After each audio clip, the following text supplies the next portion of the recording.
When we look at opportunity identification, this is really the culminating piece of the opportunity analysis canvas. We've talked quite a bit about entrepreneurial thinking and seeing, as well as about entrepreneurial acting, and it's in that last stage of acting that entrepreneurial opportunities become real. And what we mean by that is you, at this point, have developed a tangible solution to a real problem that leverages your advantage and that solves something that matters to someone. And in that way, when we can connect these aspects of a solution and an advantage to solve a real problem, then we have uncovered a real entrepreneurial opportunity. We want to begin to translate different approaches and tools that you've learned and that are in the market to, well, how do I put them into action? How do I define problems well? How do I craft a competitive solution? How do I build some advantages in that? And then how do I form the right team to tackle that? How do you answer these questions? You have an idea, you have a concept, you've done a little bit of research, you've looked at markets, you've looked at industries. How do you know who is your customer for that given concept that you have in mind? How do you know? By asking them? It's talking to people. It's going and meeting with people. It's showing them, getting their feedback, understanding what their needs are, understanding how those needs are met today, what benefits they're looking to gain, and are they willing to pay what it is you need them to pay for the business to be successful? Or if you got an alternative model that makes the financials work. And that's one of the first things I generally do is look at the financials. You'll have lots of good ideas. You'll have people that will want that. But if they're not willing to pay for it, it's going to be a difficult idea to execute on. When do you think most people, most entrepreneurs, at least the ones that I've known in the past, begin talking to customers about their concept? I think most of them do it really late. Most of them do it really late. I have a prototype. What do you think? I have 1,000 of these I've made. Would you like to buy one? I think probably one of the first companies that I started in college was a delivery laundry service. And my thought was that I'm in a university, fairly big university, about 15,000 students, 20,000 students. At the time, no one had laundry facilities in their dorm or on their floor. All the laundry was in the basement. When do college students do laundry? If they do laundry? Weekends. So when they wanted to do it, it was crowded, and you had to wait. And what happens when you put your laundry in the machine? What do you have to do? Dig it out. What do you have to do while it's running? Wait. Sit and watch it. A lot of people compelled to sit and watch it. So it doesn't get stolen. So that somebody doesn't take your clothes, or that somebody doesn't take your clothes out and put their clothes in while you're not there. So in that way, too, we were at a university where a lot of students had internships, a lot of students co-opted, and so I thought that there was some level of discretionary income that if you could make a phone call, have somebody pick up your clothing at an appointed time, and then a day or two later, return that clothing clean, you charge by the pound, so you'd have a bag and a little scale, and you could weigh it out. You charge 60 cents a pound, and you would then take that clothing to a commercial launderer, have them clean it at 40 cents a pound, and then you would keep the spread of that, and if you can do that times X thousand students, 30 weeks a year, you can build a decent business off of this. So in that way, we had gone through, we had incorporated the company, we had found a voicemail provider or what we call an answering service that when you called this number, they would answer, they would intro it just as if you were calling a real business. They would take your order, your address, your time, etc. This was, again, kind of a pre-cell phone era, so I had a pager, I had a beeper, and so they would beep me, and then I could call them and check the message. and contact my person to go pick it up. And again, just run the whole cycle through. Got that set up. How do you market this? How do you advertise this? Tell your friends. You talk to people, or you Set a flyer. Flyers. do flyer, or you do ad in the student paper. So in that way, we did ad in the student paper. Didn't really have time to do flyering. Thought it was kind of high effort, low reward, but we paid for an ad to run in the student paper.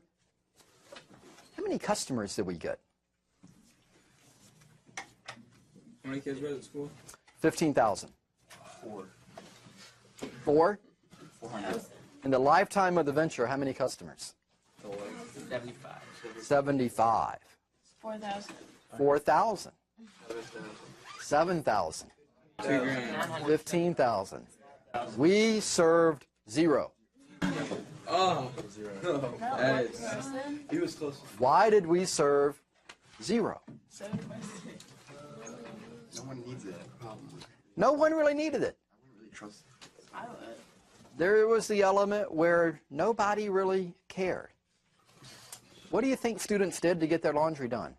They waited. They would do it themselves, and they would take a book, or they'd go down with some friends, and one friend would watch this week and another friend would watch next week.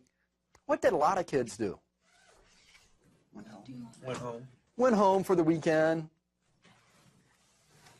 Well, if you're really spoiled, maybe parent comes and picks up your clothes. But you go home, have lunch or dinner one night, laundry gets done while you're there. Why didn't we know any of this? We didn't ask anybody. We did a market survey of none. We talked to 0 people. We were smart. We knew we had a good idea. We would have used it. But we were so convinced that our idea was a good one that we were thoughtful that, well, we are our own customer. We know this market. These people are our friends. Of course they would use it. We never ask anybody. And that's where, again, I think a lot of people go off the tracks. If you've got an idea, could it have worked? Could it have worked? Yeah. Maybe. There are some other universities where people are having some level of success with a similar model since then. So there might be a way to make it work, but it wasn't the way that we did it at the time. And what you want to recognize, too, is that even if you are convinced something's a great idea, still talk to people. If nothing else, they're going to validate, yes, your idea is brilliant. Or they are likely going to challenge that or add some things or suggest some things that are going to evolve the idea. Or you might find out that your idea is not really marketable. When would you like to know that? Before you spend it early on. In the beginning, rather than you spend a lot of time and money and effort on trying to do something. Also recognize how many people out there that are desiring such a solution. So how many people should you talk to? When you have a concept for a new idea, how many prospective customers that are potential buyers is a good number to talk to before you produce a single prototype? What's a good number to have a face-to-face discussion with? 100. 100. How do you arrive at 100? Now, where are you? 100 is the right answer. Why 100? You said there's 15,000 people. Well, not just for us. I'm talking about for any solution, for anything that you're coming up with, for the ideas that you're developing in the class. Why 100? Because it's a nice even percentage. It feels like a round number. Well, and part of this is influenced by some work that the National Science Foundation is doing with the program called the I-Corps program, where they're working with universities and are working with faculty that are trying to commercialize technology and commercialize their research. And they feel that 100 is a good number, where you get some sense of perspective, some sense of diversity. You begin to see some central themes that emerge out of that.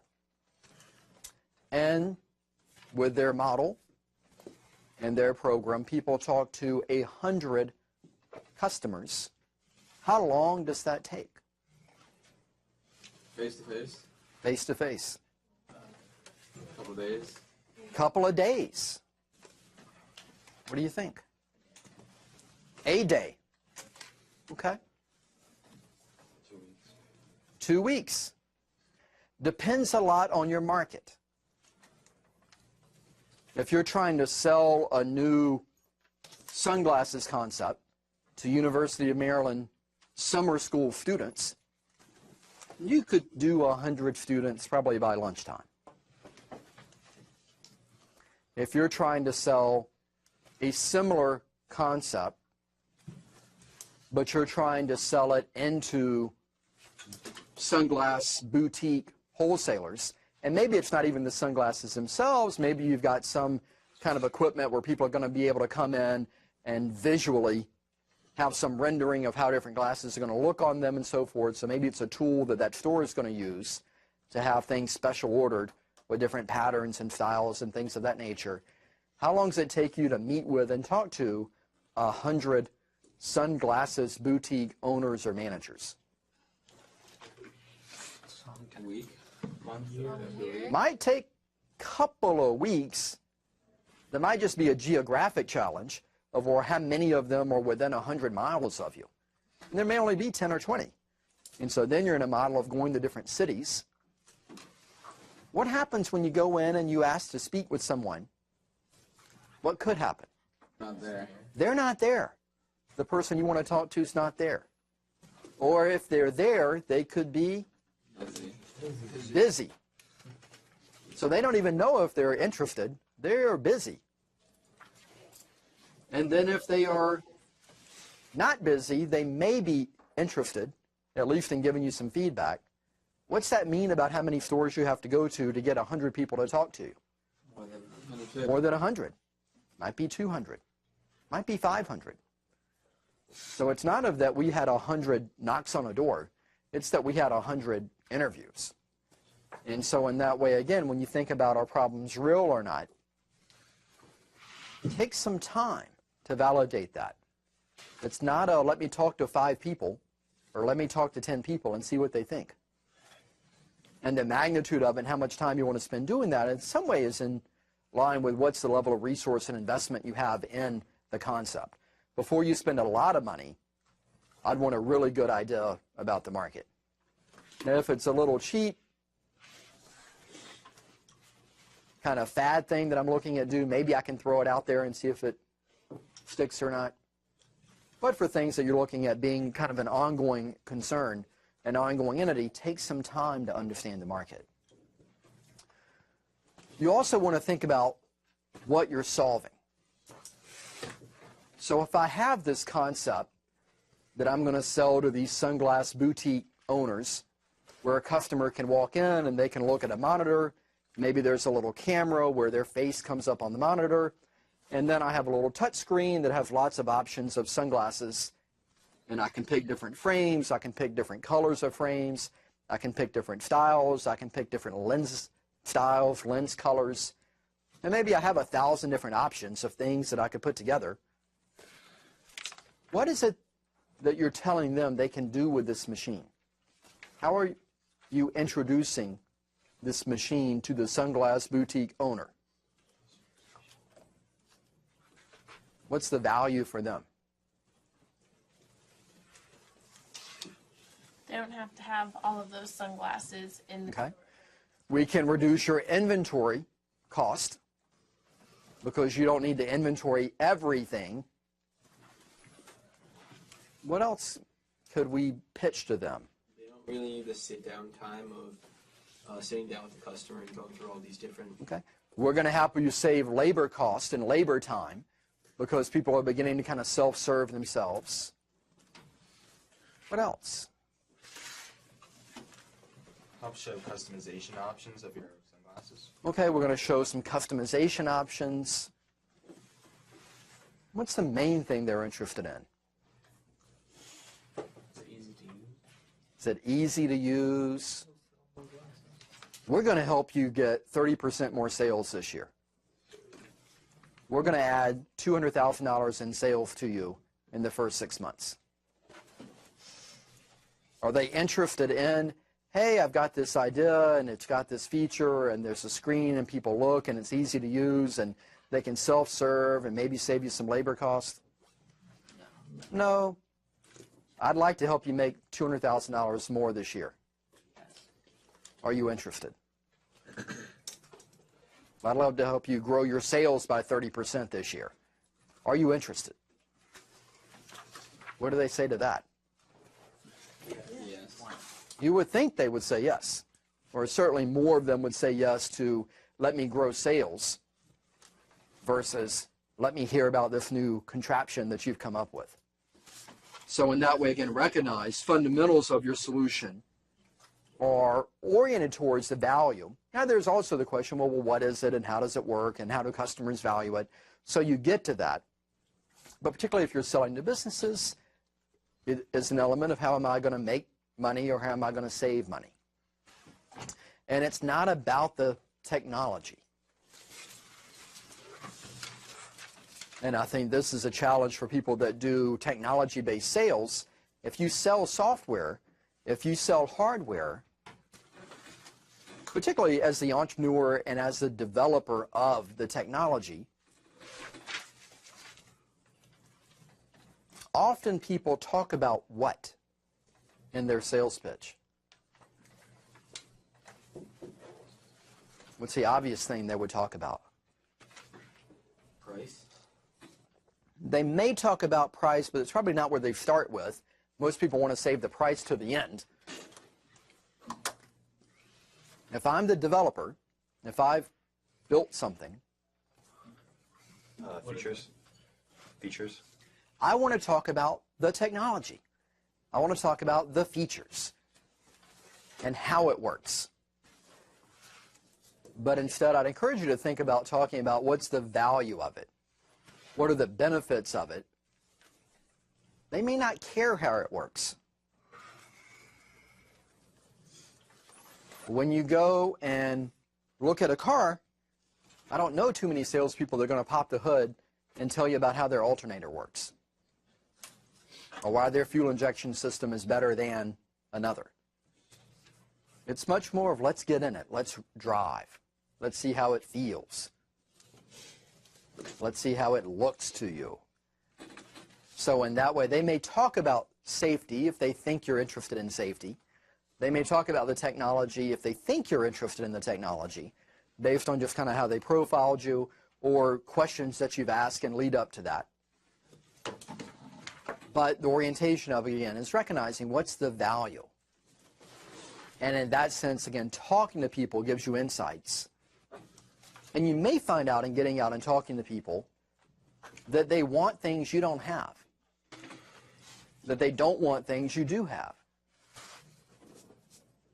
or that the price that you want to charge is not what they want to pay, or that the price that you want to charge is beneath what they would be willing to pay. But you don't know any of that until you get out and begin talking with them before you even have a prototype.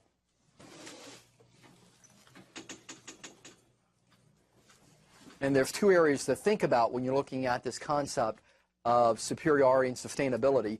One is certainly the degree of the advantage, and another is the sustainability of that. So let's talk about degree. So for degree, Beatrice, tell me about degree. So talk to me about degree. What's your perspective on that?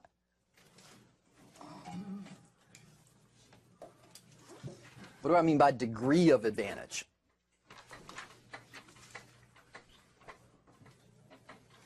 Yep. How much of an advantage you have? Okay. It's kind of the amount of the advantage. To what extent are your features or are your functions superior? By price, we're looking again at to what extent are you either cheaper or are you competitive while still having a better feature set? And then also this element of rareness, much like the Cirque du Soleil that we've talked about in the past. Is it something that can be easily copied? Now the other side of advantage is sustainability. Can it be replicated? And if so, what's your response to that? With software, typically something that's not patented. If anything, you can copyright it. But what do you think most firms have to do after they release software to remain competitive? Constantly updated. Constantly improve it. You're probably not going to be happy as a customer with software that you purchased or website tool that you're using if another platform becomes available, another tool becomes available that's better. You're probably going to switch to that.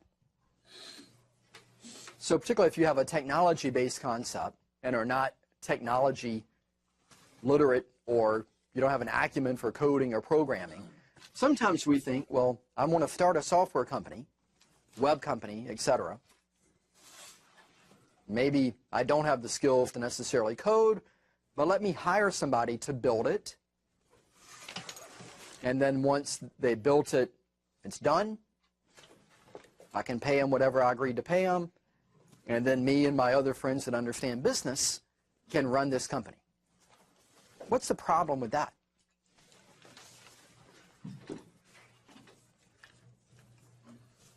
I might take your idea and go to a different company. So the person that built it may try and launch and implement it elsewhere. Plausible but rare. What's a more possible predicament we may find ourselves in? Well, you can't just hire him just to build it. You need to keep him on to keep adding things. Okay. Okay. So it's built, but in time there might be bugs, or maybe it's perfect software when it's built, but as there are new browsers and new technologies and how people are using it changes, it may need some rework to be compatible with things in the future, and or if we want to add new features or functions, or we find that our customers would love it twice as much if the pink button were red, or if the square button were round. It might be relatively insignificant things that we want to do that we just don't know how to do, and or there might be some major features that we want to add, or there might be competitors that come along that we need to distance ourselves from them by doing some new things that we have to go back and keep finding people to fill that gap.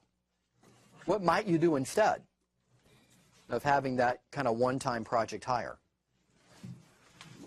Or someone permanently. You might try and find a permanent partner.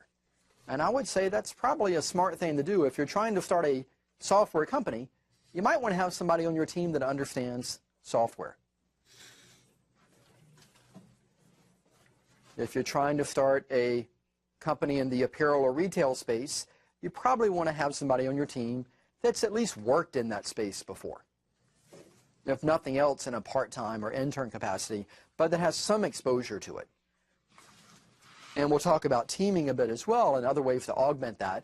But I think a big part of sustainability is knowledge and know-how and relationships, and not just the features and the functions themselves. So when you're building out this team, how do you decide who to partner with? How do you decide who should be on your team? What questions do you ask of them? Yep. You look at what you do know and what you Okay. don't know, and you pick people that know what you don't know. Okay, you find team members that augment or fill the gaps that you don't know. So let us grow the knowledge of the team by adding people with different knowledge. Knowledge, relationships, and money. So people that have relationships that you don't have, people that might be bringing some money to the table as well is nice, or may have access to people with money.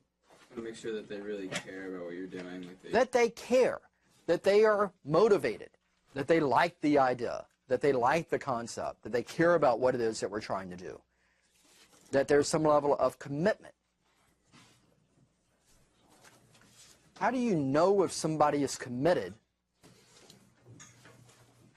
And if we look at college students, for example, there are lots of students that are working on concepts.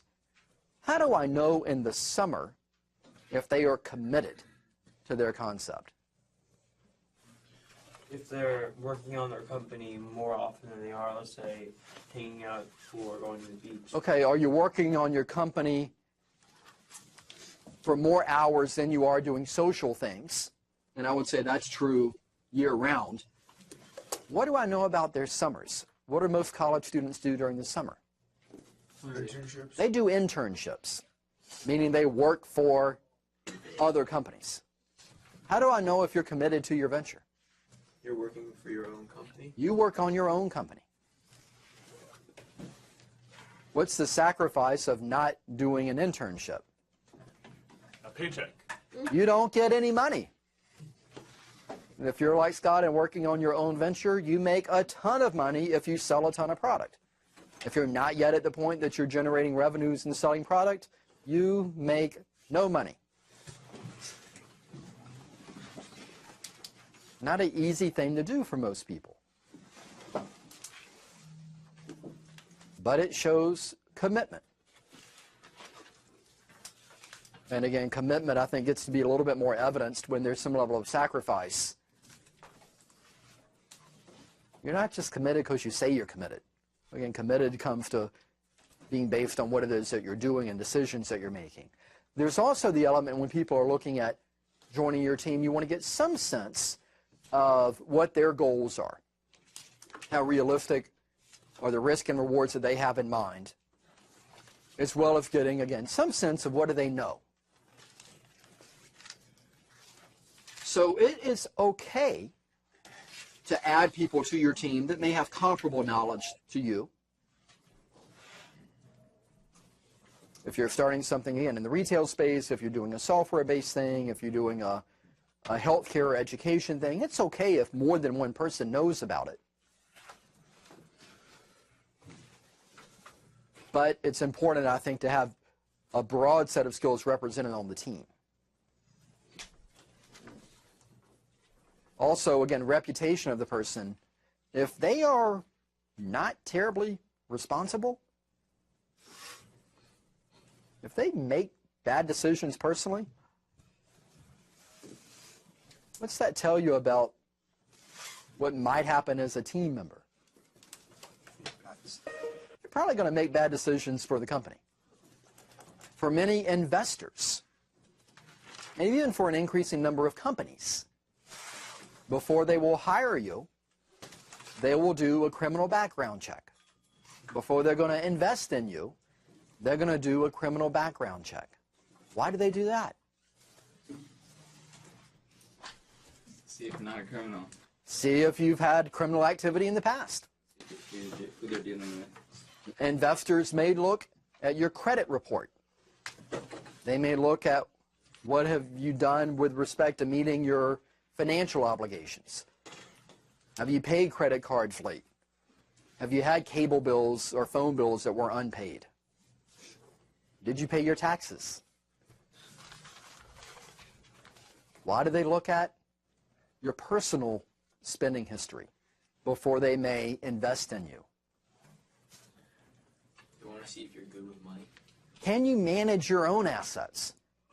Can you manage the thousands or tens of thousands that you have before I give you hundreds of thousands or millions to manage?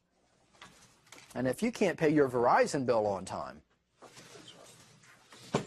if you can't pay your Visa bill on time, are you really going to be able to pay your company bills on time? And so all of that factors into the equation. You also may look at, again, where people have worked and been educated and accomplishment. So in that way, you want to get some sense of what they have done and why that's rare and to what extent they're adding value above and beyond the norm or above and beyond what's expected. In summary, when you consider entrepreneurial opportunities and ideas that you have, there are 4 validating questions that we would encourage you to explore. One is, what's the evidence? What evidence do you have to prove that there is a real problem? Secondly, what are some of the key customer values that you believe your solution can offer? Third, how can you make a superior and sustainable business model and a sustainable and competitive advantage for your venture? And then lastly, what steps are necessary to build the right team at the right time? This might be the founding team, the management team, or it might be outsourced or employee-based or other types of individuals that are going to be engaged in being able to pursue this and to realize the entrepreneurial opportunities that you've identified.